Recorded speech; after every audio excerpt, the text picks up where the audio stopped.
Hello, and this is Japanese Craft Beer Reviews, and today a beer from one of my favorite breweries, perhaps yours too, and that is Kyoto Brewing Company. And the beer in question is this one, and it is called Kyoto Brewing One Day in the Forest, Aruhi Mori no Naka. So kind of like a fairy tale, a Grimm's brother fairy tale opening, One Day in the Forest. Right? And first, a little bit about Kyoto Brewing. If you watch this channel at all, probably you don't need any introduction to Kyoto Brewing. I've reviewed so many of their beers, but just in case you haven't, founded in 2015 in the city of Kyoto by 3 foreign residents of the city, an American, a Welshman, and a Canadian, and they started in 2015 and hit the ground running, and they were voted the best new brewery in Japan by the Rate Beer Best selection for that year. And in 2019, I believe, they were voted the best brewery in Japan, also by Rate Beer Best selection. So very hard-working brewery. They put out a lot of different types of beers. They have many series of beers. If you go to their website, you'll see a whole list of different types of series of beers. Their Nakama series, for example, Nakama Buddy series, their collaborations, in other words. Just so many types. Go on their website and check it out. And they have undergone a bunch of changes in the last year. They have a new head brewer who comes by Ballast Point and Stone in the United States and seems quite accomplished. And they're trying to sort of reevaluate what they will be doing in the future. It's called Kyoto Brewing 2.0. And they put out so many different beers, and I think they might be scaling back on that the beer market is changing. It's kind of hard to keep up with trends, but they're basically going their own way. They do have a basic lineup of 3 beers, and in any case, they're a very, very good brewery. They're one of my favorites. Full disclosure, I know them, so and I've been there many times. But I really do think they are a good brewery. So, what about this beer? One Day in the Forest, and this is a Maibock style, M-I-A-B-O-C-K, Maibock, and it's actually a honey Maibock, as you see it says here. This is 8% alcohol by volume, so it's a big beer. 25 international bittering units. So Maibocks are a German style, and they were produced produced in colder months, and basically for the period between winter and spring. So when it's still a little bit cold, but we're looking forward to spring. In other words, May or Mai. May. So in southern Germany, you would be still quite cold, maybe in April, and May might be warming up a little, but probably not much. But so this beer was made with an extended boil. In other words, they boiled most beers tend to be somewhere around an hour, but in this case they boiled it much longer, and it will kind of let the malt kind of reach its fruition, get all of the characteristics of the malt out, and it's also somewhat of a hop-forward beer for the style.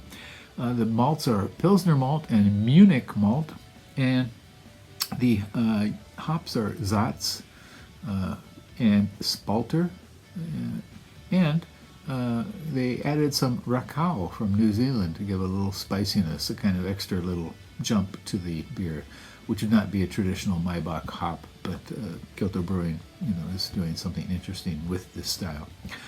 Lager yeast, and the other ingredient is honey, which they added into it. And it was lagered for a little bit longer than usual, about 2 months or so. Lagers tend to be stored, conditioned in cold temperatures for about a month. They lagered this for about 2 months to give it a little extra finishing. 780 yen, where I bought it, and that would be $5.07 in US dollar terms, and in euros, €4.49. Okay, so interesting scene, and So anything might happen in the forest. Who knows what's behind those trees, right? Ooh, what is that sound of rags whipping in the wind? Is somebody following us? Okay, let's see what we got. Oh, it's a nice clear, strong golden color. Carbonation, slow and steady, rising up from the bottom. Okay, very pretty beer. About a half finger of white foam. Oh my. Very malty. Pilsner malt for sure. Kind of grainy. Grainy, but also a lot of sweetness here. I can get the honey as well. Oh my. So Saaz hops are used in Pilsners a lot. If you had Pilsner or Kel, you can really smell those hops when they're used a lot.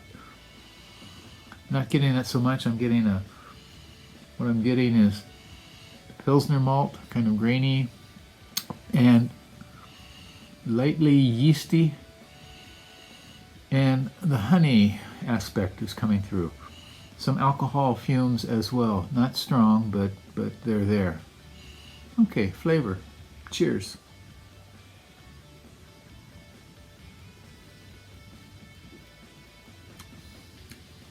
Okay.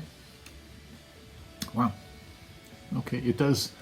It comes across as a strong Pilsner.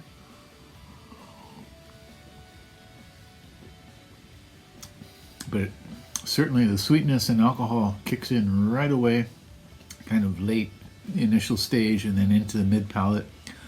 Very warming.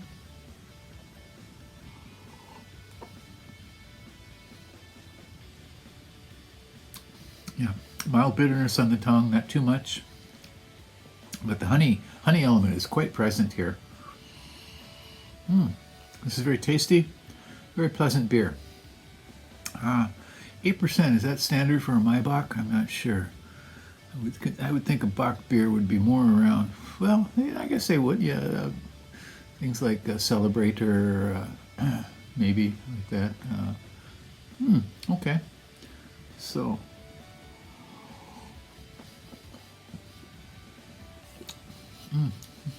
yeah. This has got the kind of the Pilsner base, but it's got, it moves into a new dimension right away with the honey, with the alcohol. Rakow hops. Maybe a slight little punch of spiciness. So it's got a depth that, of course the Pilsner doesn't have, and it goes a lot longer. Yeah. Very nice and mild, kind of a not bitter tracks, but warm tracks sort of staying there. This is a very pleasant beer. Really can kind of get behind this one for sure. So I would say try this one if you can. Again, it is called Kyoto Brewing One Day in the Forest, or Aruhi Mori no Naka, and it will take you on a little fairy tale kind of trip, fairy tale sort of flavor trip, and I hope it all stays fine, doesn't turn into danger. So, people grow up with these fairy tales, but there's a lot of darkness and, kind of bleak notes in them too as well, if you go back to them and see, so kids grow up with these fairy tales, but they kind of sanitized, I think, for modern editions. But if you go back to, looking at them again, things like Hansel and Gretel, and it's kind of wild and bleak. Anyway, this beer certainly is not. Give it a go and try anything by Kyoto Brewing, and visit their website and see what they are up to. You can buy a lot of beers from them if you live in Japan. I don't think they ship abroad. So, okay, that is it for today, and I hope you're doing well. Please stay healthy, drink good beer. Bye-bye.